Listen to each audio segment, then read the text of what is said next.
I bet my editor I could put a deliberate mistake. He said I couldn't put a mistake in a book that he couldn't pick out.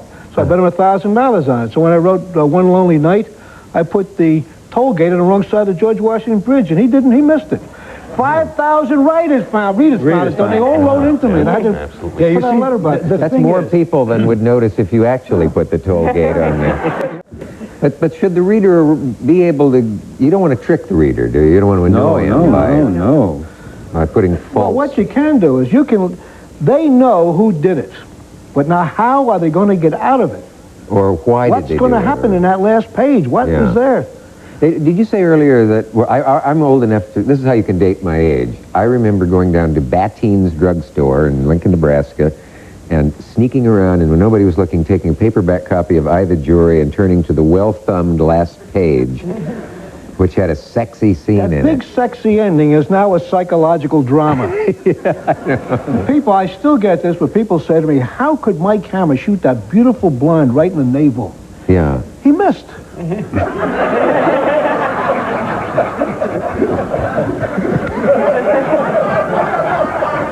I don't know what... Shall we leave, sister? What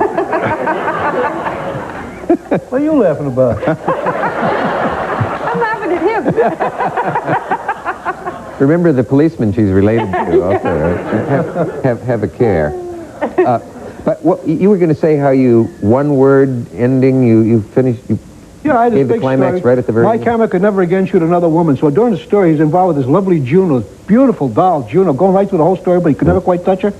There's something about you, and they just didn't want to get involved with that romantic thing, and in the end he has the big gunfight with her, and the shots start flying, and the bullets are hitting Juno. It says where the bullets went, and they were like periods when turning into commas when the blood welled out, see?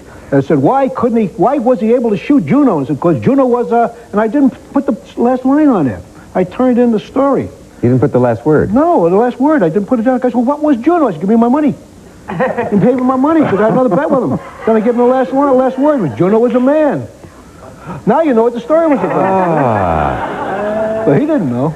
So your bet was that a story could hinge on a single word. I said I could put the climax on the last word on the last page, and I did. And a one-syllable word besides. Yeah. I got $1,000 for it. I was saying, the same guy lost $1,000 for that other bet I told you about. Wow. They're not very smart, these editors, you know? They publish us. How smart can they be? Smart. That's where the money is. Whoever is reading that book becomes the character. You've never bothered to say what sort of nose or No, he always looks at everybody eye to eye, so you don't know how big he is, what he looks like. What he looks like is you as a reader would like to look like. The girls are always beautiful. Why have an ugly one? At my age, I don't know any ugly women. All girls are beautiful. So I have an easy time of writing about them. I don't believe in plot structure being foremost. The biggest thing of all is characterization. Yeah, agree. Have your characters, and then you get your plot in. Yeah. If the people are interesting, people will want to read it. They also will want to read it because of the way it sounds, because of the way the language works, and they like to listen to it. I don't know that they know that, but they like the way it sounds as they read, I think. Also, you'll find as you're writing it that the characters take on lives of their own and dictate plot. You may want something to happen in a chapter, and after a character's moving and becomes alive for you, he'll want to go in an entirely different direction. And if you're smart, you'll follow him where he's going to lead you instead of forcing him into a pre-devised mold. That's spooky. You got those little... He has referred to his readers as customers rather than readers. So. Yeah. Haven't you? Yeah, none of us are giving it away, Dick. Yeah. No. Where do you hear what the critics say? This is great. What do you got? I, the Jury, says, we put out a new book called Me Hood. We said, let's hope it gets lousy reviews, because here's what the critics had to say. Where do you hear this stuff they wrote about him? His novel, this is I, the Jury. You sure you're up to this now? His novel is a shabby and rather nasty little venture from the indefensible logic of its opening scene to the drooling titillation of its final striptease. Yeah, and that was Mr. Rogers who said that.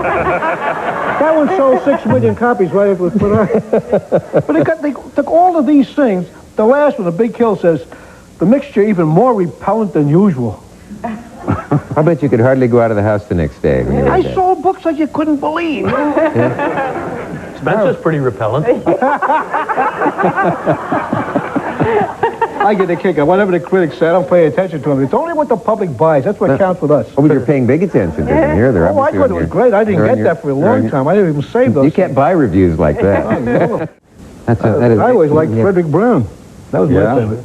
Frederick Brown. Yeah, he's dead now. An old guy was The older he got, the younger his writing became. We finally won when he wrote The Fabulous Clip Joint. That was a great story. I read it again the other day. We're going to make notes of these. The Fabulous Clip Joint? Fabulous Clip Joint. He wrote that when he was in his late 60s. We got to take a message. Look on your shelf. It may be there. If it is, send it to me. We'll be right back.